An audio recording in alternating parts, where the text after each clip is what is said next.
Honesty is the best policy. খুবই সত্য কথা। Welcome to my channel. আজকে লেসনটা আমাদের নবম দশম শ্রেণীর ইংরেজি দ্বিতীয় পত্রের lecture 36 topic changing speech or passage narration. Passage narration board question. Narration এবং প্যাসেজ ন্যারেশনের যাবতীয় রুলসগুলো কিন্তু আমি আগের লেকচারগুলোতে তোমাদেরকে শিখিয়েছি। বিশেষ করে লেকচার 1 এবং লেকচার 2তে তুমি যদি সেটা না দেখে থাকো তাহলে উপরে আই বাটনে ক্লিক করে প্লেলিস্টে গিয়ে দেখে আসতে পারো, অথবা ভিডিওর নিচে ডেসক্রিপশনে লিঙ্ক দেওয়া আছে, সেখান থেকেও দেখে আসতে পারো। স্ক্রিনে যে প্যাসেজ ন্যারেশনটা দেখতে পাচ্ছ, এটা একটা বোর্ডে আসছে। এই প্যাসেজ ন্যারেশনটায় অনেকগুলো নিয়ম কভার করছে। প্যাসেজ ন্যারেশন করার আগে আমাদের প্যাসেজটাকে ফার্স্ট টু লাস্ট পড়ে নিতে হয়, দেখে নিতে হয় কে কার সাথে কথা বলছে এবং কোন কোন ধরনের সেন্টেন্স ব্যবহার করা হয়েছে। তাহলে আমরা প্রথমে পড়ে নেই। Rosamund said to her mother.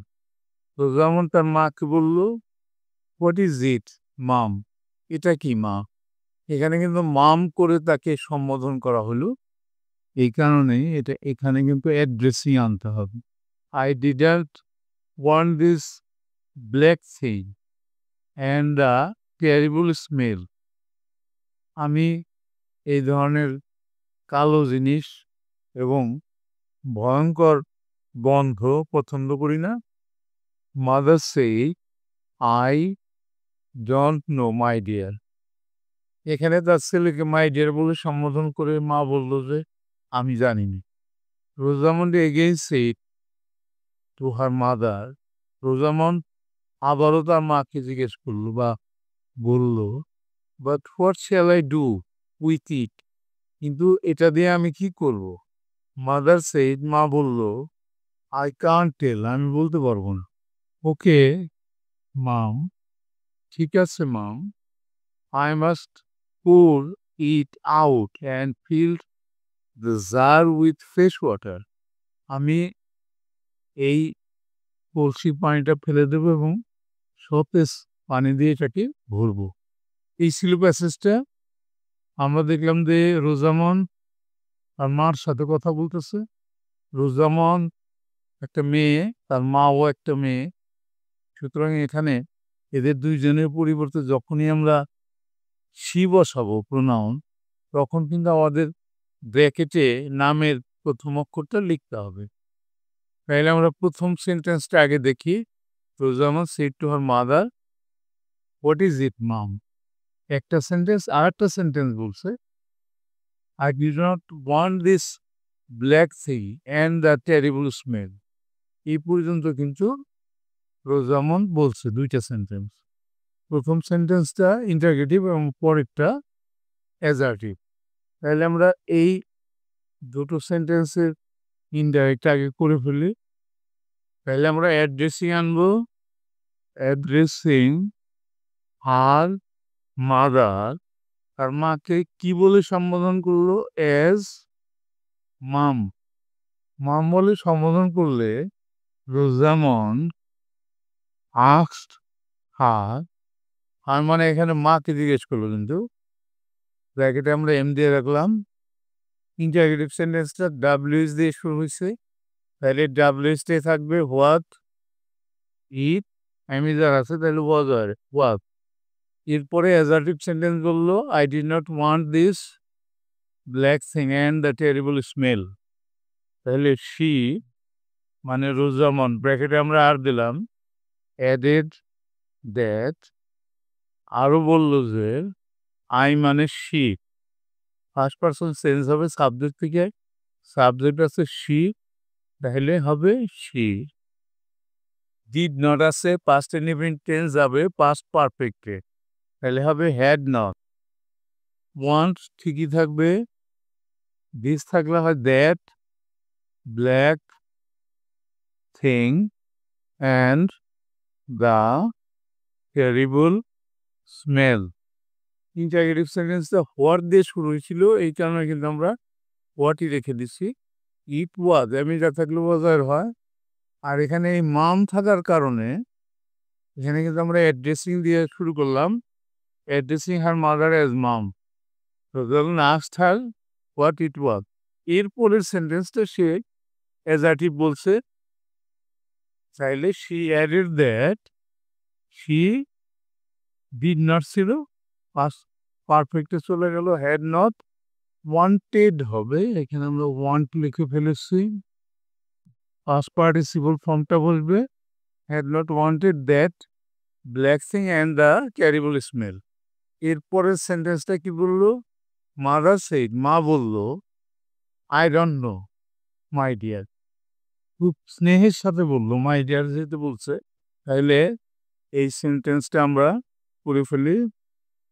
Mother assertive sentence told her, আন মানে রোজাল্যান্ড, এই জন্য ব্র্যাকেটে আর দিয়ে রাখি আমরা, কিভাবে বললো, অ্যাফেকশনেটলি দ্যাট, যেহেতু এটা অ্যাজার্টিভ সেন্টেন্স এই জন্য দ্যাট বসালাম, আই আছে 5% সেন্স হবে সাবজেক্ট থেকে, সাবজেক্ট আছে মাদার, তার পরিবর্তে শি হবে, শি ব্র্যাকেটে এম দিয়ে রাখি আমরা, ডু নট আছে তাহলে আমরা দেবো ডিড নট, পাস্ট টেন্সে যাবে নো। দেখো এখানে ডু নট প্রেজেন্ট ইনডিফিনিট ছিল, এখানে কিন্তু আমরা ডিড নট পাস্ট ইনডিফিনিটে নিয়ে নিচ্ছি, অ্যাজার্টিভ সেন্টেন্সের জন্য দ্যাট বসাইছি। এরপরের লাইনটা কি আছে, এখানে কিন্তু এই যে মাই ডিয়ার ছিল, এই কারণে কিন্তু আমরা অ্যাফেকশনেটলি বসাইছি, এখানে স্নেহের সাথে বলছো। এরপরের সেন্টেন্সটা, Rosamund again said to her mother, পুনরায় তার মাকে বলল, but what shall I do with it, এই লাইনটার উত্তরটা আমরা ইনডাইরেক্টটা আমরা লিখে নেই, বাটটা প্রথমে দিয়ে দিই, বাট রোজামান এগেইন পুনরায় জিজ্ঞেস করলো, আস্কড হার মাদার, এখানেও কিন্তু ডাব্লিউএস দিয়ে শুরু হয়েছে, তাহলে এখানেও কিন্তু কনজাংশন ডাব্লিউএসই থাকবো, হোয়াট আই আছে তার পরিবর্তে শি যাবে, শি ব্র্যাকেটে দিব আমরা, রোজামন্ড আর দেব, শি এর সাথে আয়ের সাথে ছিল শ্যাল, শি এর সাথে যাবে উইল, কার past form would, would do with it, এখানে কিন্তু শ্যাল আই ছিল, আয়ের সাথে শ্যাল ছিল, এখানে কিন্তু শি এর সাথে উইল যাওয়ার কথা ছিল, আর টেন্সের পরিবর্তন করে সেটাকে আমরা উড বানাই ফেললাম, আর উড বসলে আর ডু এর কোনো পরিবর্তন হবে না, আর একটা ভার্বের কোনো পরিবর্তন হবে না, উড ডু উইথ ইট। পরের লাইনটা কি আছে আমরা দেখি, মাদার সেই আই কান্ট টেল, মা উত্তর দিল যে আমি বলতে পারবো না, তাহলে এই লাইনটার ইনডাইরেক্ট আমরা করি এখন, mother said that, assertive sentence আমরা কিন্তু সেইডও রাখতে পারি, said that I can not tell, তাহলে আইয়ের জায়গা হবে শি, ক্যান নট তাহলে হবে কুড নট, শি মানে এখানে মাদার, কিন্তু এম দিয়ে রাখি আমরা ব্র্যাকেটে, কুড নট টেল, এখানে ক্যান নট ছিল এই কারণে কিন্তু আমরা এখানে কুড নট বসাইছি, কুড নট একত্র বসাইতে পারতাম, কুডের পরে কিন্তু মূল ভার্ব থাকলে তার কোনো পরিবর্তন হয় না। এরপরের লাইনটা দেখি আমরা, শেষ line, okay mom I must pour it out and fill the jar with fresh water, এটা অবশ্যই রোজামন বলছিল, আমরা একটা দেন ব্যবহার করি, দেন রোজামন টোল ব্যবহার করি, told her mother that, assertive sentence it was, শুধু ওকে ছিল, আমরা ইট ওয়াজ ওকে লিখলাম, ইট ইজ ওকে, ইট ওয়াজ ওকে। এরপরে কিন্তু আর একটা লাইন রোজামন বলল, তাইলে শি অ্যাডেড দ্যাট শি, এখানে কিন্তু আর দিলাম আমরা ব্র্যাকেটে, আই মাস্ট, মাস্ট থাকলে হ্যাড টু বসবে, she had to pour it out and fill it with fresh water. এখানে দেখো মাছ ছিল, এই কারণে কিন্তু এখানে আমরা হ্যাড টু বসালাম। Had to pour it out and fill it. এই পুর একটা ভাব ছিল আর ফিল একটা ভাব ছিল, তাদের কারোরই কিন্তু পরিবর্তন আমরা করলাম না, কারণ এখানে একটু আছে এই কারণে। এরই সাথে কিন্তু আমাদের আজকের প্রেজেন্টেশনটা হয়ে গেল। বাই দি বাই, তোমাদের যদি কারো ইউটিউব চ্যানেল থাকে তাহলে তাদের জন্য আমার পরামর্শ থাকবে যে তোমরা ভিডিআইকিউ ব্যবহার করতে পারো।